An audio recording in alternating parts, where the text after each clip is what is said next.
This program contains strong language and is intended for a mature audience only. Viewer discretion is advised.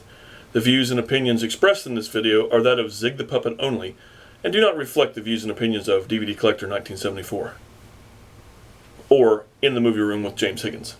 Any similarities to an actual movie review are purely coincidental as well as accidental. Enjoy the show.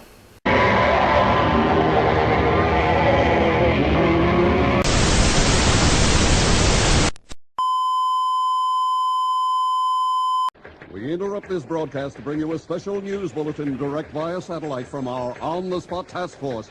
Oh, a camera, and it's on.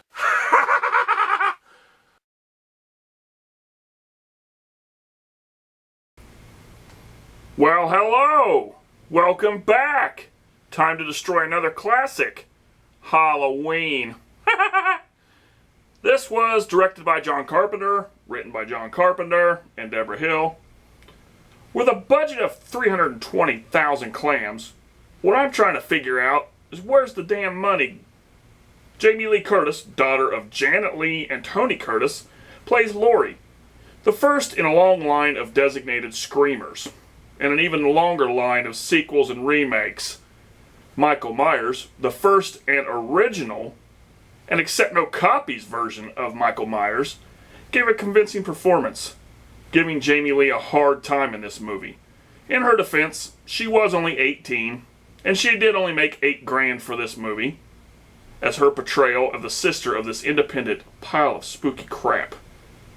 What's even spookier is that the late great Donald Pleasance made 20 grand for his total of 18 minutes of screen time, playing Dr. Loomis, who always is a day late and a dollar short, or in this film, several teenagers short.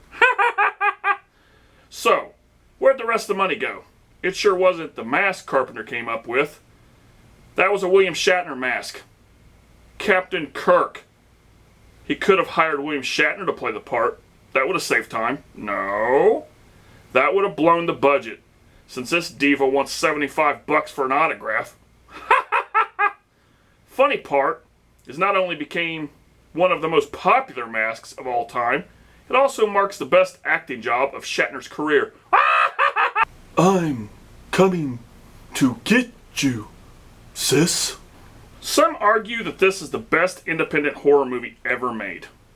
But is that really freaking hard, people? Independent or low-budget films are usually crap anyway. Then, if you make it a horror film, you're really asking for it to be trash. So saying Halloween is the best independent horror movie of all time is like comparing two piles of shit to see which one you like better. Did you know that Carpenter had the balls to ask Peter Cushing and Christopher Lee if they were interested in playing the part that Donald Pleasance stumbled through? I'm so glad they were busy doing Son of Hitler and Return to Witch Mountain. The part that always bothered me was how Carpenter expected us to believe that this little kid just woke up one day and decided to kill his sister. And then Rob Zombie decides to make an independent shit heap and tells us the backstory. After watching that recycled pile of MTV headbanger ball movie wannabe, I've decided that no matter how you tell the story, it's stupid. But enough of me picking on poor Mr. Low Budget himself, John Carpenter. You can't blame him entirely for this shit. Well, I guess you can.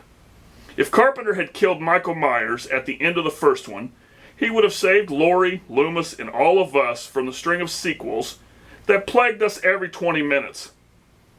I'm sure Carpenter thought that keeping him alive would be fun for a few films.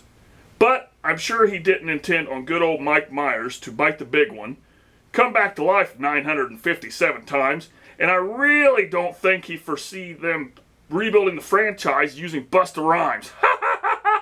This whole group of so-called slasher gold is crap. They tried and tried to remake the films, make them better, but no. They've decided to keep the same unbelievable formula. It's not like this asshole would be hard to find. I mean, he's not hiding in the woods like that douchebag with the hockey mask, and he's not only in our dreams like that burned up pile of shit Freddy. He hangs out on the straight. Sure, He's in costume, and it is Halloween. But would it really be hard to rid the town with everybody dressed like Captain Kirk? The Mechanic? This franchise is plagued with shitty sequels that are so bad that they make the first one look better than it really is. Spanning 10 movies, including a remake, and a sequel to the remake. Halloween, Halloween 2, Halloween 3, which in my opinion is the best, Halloween 4, Halloween 5, Halloween Curse of Michael Myers, Halloween H2O, 20 years later, Halloween Resurrection, not to be confused with Alien Resurrection or Tupac Resurrection, even though it's worse than both. Halloween's remake, Halloween 2's remake. Now, it's known I'm not a horror fan like James or even his good buddy Justin Ryan, who, by the way, is the biggest Halloween fanboy ever. But I can enjoy a well-written, produced film about horror. Let's say, Twilight. Now that's awesome! Maybe Mr. Carpenter should have someone remake this film and update the story. I mean, they did a great job with the version of The Fog, right? Well, enough of old Zig picking on your sacred scary movie. You'll need the rest for next week, because it's another classic being destroyed by me. And yet another movie that the remake was so much better. Thanks to Mr. Gus Van Sant. Any guesses? Later!